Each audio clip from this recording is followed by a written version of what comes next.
नमस्कार सभी को। Good morning, good afternoon, good night जब भी आप वीडियो देख रहे हैं। तो आज की वीडियो में अपन सिर्फ वही प्रश्न देखेंगे जो परीक्षा में आने वाले हैं, 100% आपको एग्जाम में मिलेंगे।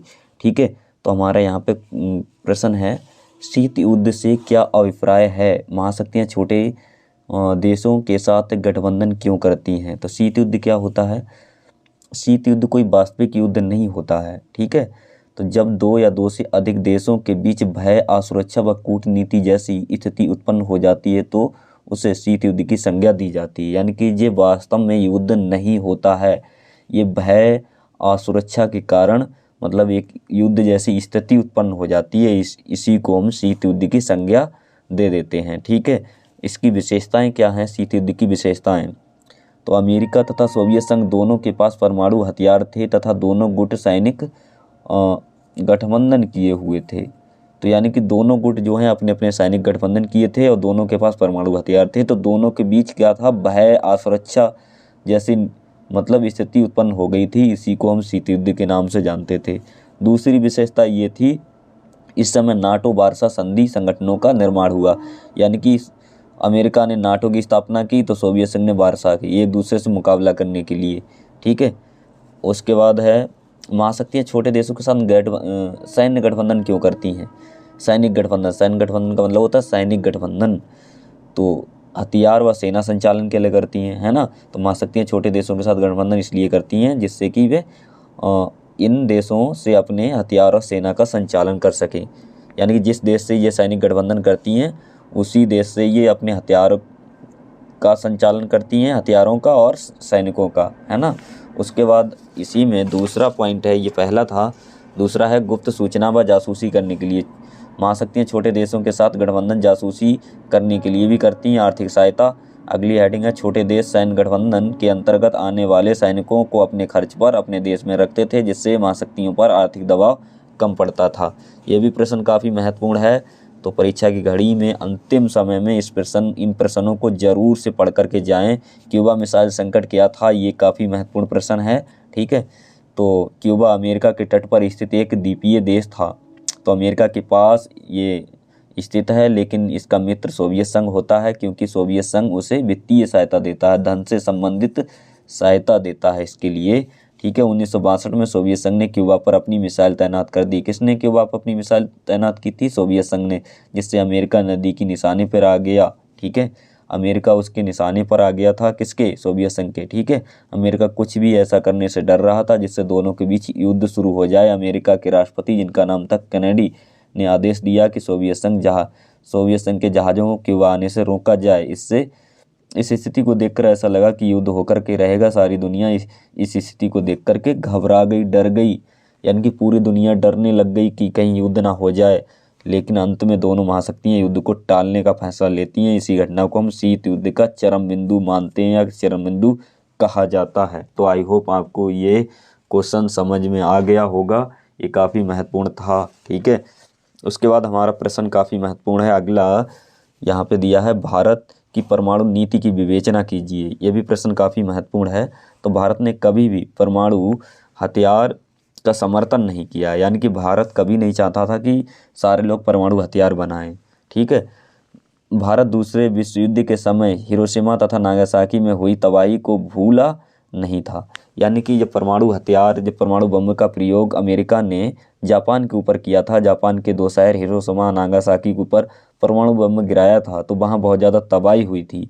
तो भारत इस स्थिति को भूला नहीं था, तो भारत को लग रहा था कि परमाणु हथियार बनाना ठीक नहीं है। लेकिन आज़ादी के बाद भारत और अन्य विकासशील देशों ने गुटनिरपेक्षता की नीति अपनाते हुए निशस्त्रीकरण पर बल दिया। निशस्त्रीकरण का मतलब है कि हथियारों पर प्रतिबंध लगाना चाहिए, इन्हें नहीं बनाना चाहिए। लेकिन पंडित नेहरू ने परमाणु हथियारों को कभी बढ़ावा नहीं दिया। इसी के साथ चीन ने वर्ष 1962 में भारत पर आक्रमण कर दिया। चीन ने क्या किया? 1962 में भारत पर आक्रमण किया। 1964 में चीन ने नाभिकीय विस्फोट भी किया। तो इस स्थिति को देख कर के क्या लगा, 1965 और 1971 में पाकिस्तान से भी भारत का युद्ध हुआ। इसके बाद भारत ने शांतिपूर्ण उद्देश्य की पूर्ति के लिए परमाणु ऊर्जा के विकास का लक्ष्य रखा।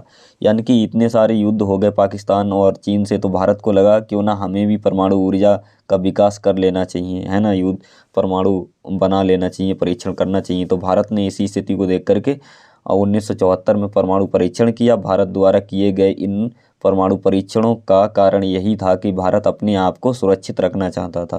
यानी कि भारत चाहता था कि हम सुरक्षित रहें, अगर हमारे पास परमाणु हथियार होंगे तो बाकी देश हमारे ऊपर हमला नहीं करेंगे, जैसे चीन वगैरह हमला करता जा रहा है ना। तो भारत का कहना है कि वह अपनी तरफ से कभी भी युद्ध की स्थिति उत्पन्न नहीं करेगा।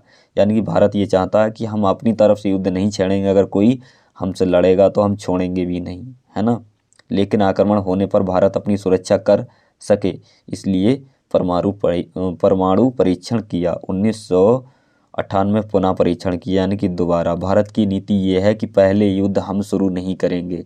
अगर कोई देश हमसे युद्ध करना चाहता है तो अभी हम परमाणु हथियार का प्रयोग करेंगे, पहले नहीं करेंगे, ठीक है।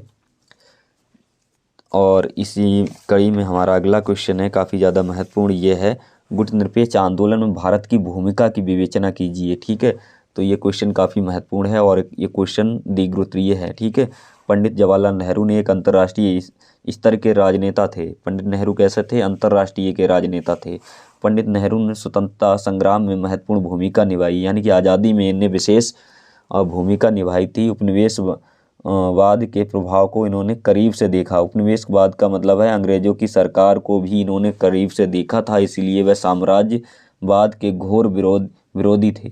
साम्राज्य मतलब राज्य का विस्तार करने के विरोध में थे, यानी कि कोई भी देश किसी के ऊपर आक्रमण ना करे, इसके विरोध में थे पंडित नेहरू। तथा एशिया अफ्रीका की जनता को एक करके समान राष्ट्रीय हितों के आधार पर विकास के पक्षधर थे। वो चाहते थे सब लोग इकट्ठा होकर के अपना विकास करें, है ना, आपस में लड़ाई झगड़ा ना करें, कोई एक दूसरे के ऊपर कब्जा भी ना करे। उन्होंने अफ्रीका और एशियन एकता के लिए गुटनिरपेक्ष आंदोलन के लिए निम्न कार्य किए थे। कौन से कार्य हैं? तो पहला, उन्होंने एशिया और अफ्रीका में नव स्वतंत्र, यानी कि जिन देशों को नई नई आज़ादी मिली थी, उन्हें बोलते हैं नव स्वतंत्र देशों के साथ संपर्क बनाए, ठीक है। और भारत ने 1949 में इंडोनेशिया के स्वतंत्रता संग्राम के समर्थन में अंतर्राष्ट्रीय सम्मेलन भी किया था, ठीक है।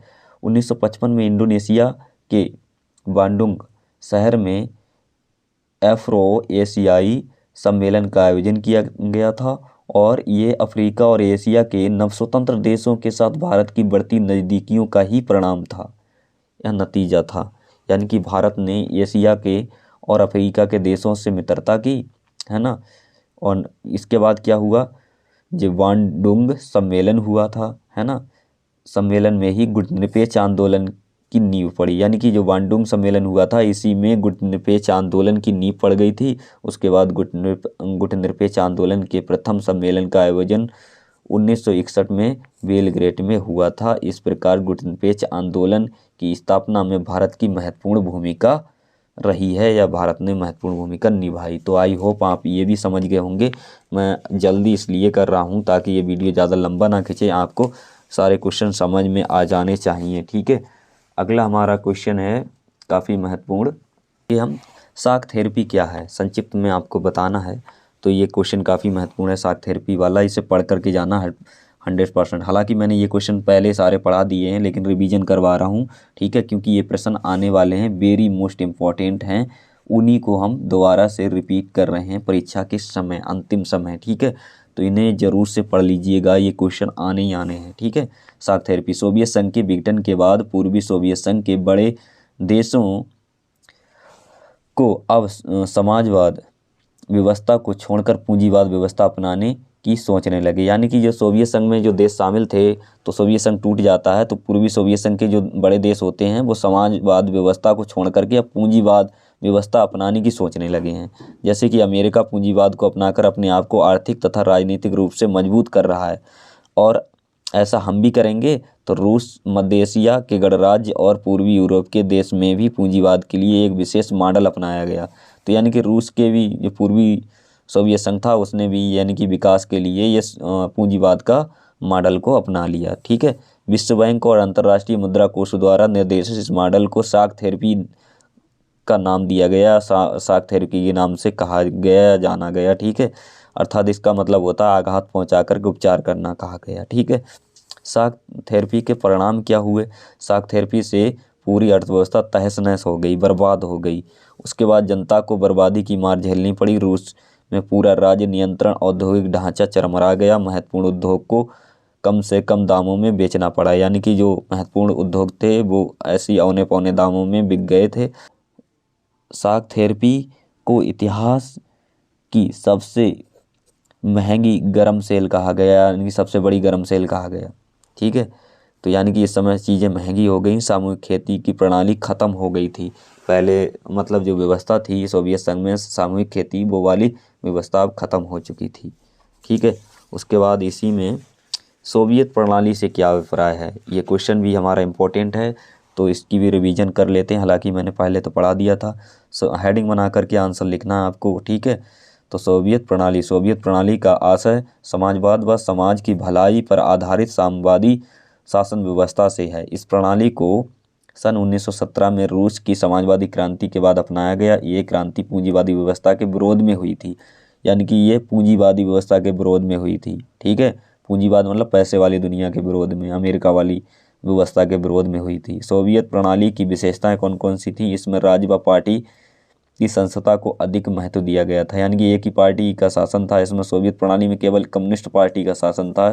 ठीक है, एक ही पार्टी का बोलबाला था। इस प्रणाली में एक प्रमुख विशेषता उन्नत संचार व परिवहन की सुविधा थी, यानी कि यहाँ जो आने जाने की सुविधा थी वो अच्छी थी, परिवहन की सुविधा और संचार के संसाधन भी अच्छे थे। सोवियत संघ के पास विशाल ऊर्जा के भंडार थे या ऊर्जा के संसाधन थे, इस तरह से लिख सकते हैं। यहाँ खनिज तेल, लौह इस्पात के अपार भंडार थे, तो खनिज तेल के भी भंडार बड़ी मात्रा में थे। यहाँ पर सभी नागरिकों को रोजगार प्राप्त था। जो यहाँ पर के की जगह का कर लेंगे, सरकार का जो पूरी तरह से बल था वो लोक कल्याण पर था, जनता के हित पर था, है ना। तो आई होप आपको ये वीडियो पसंद आया होगा। पसंद आया तो लाइक शेयर सब्सक्राइब जरूर कर दें। Thanks for watching for video.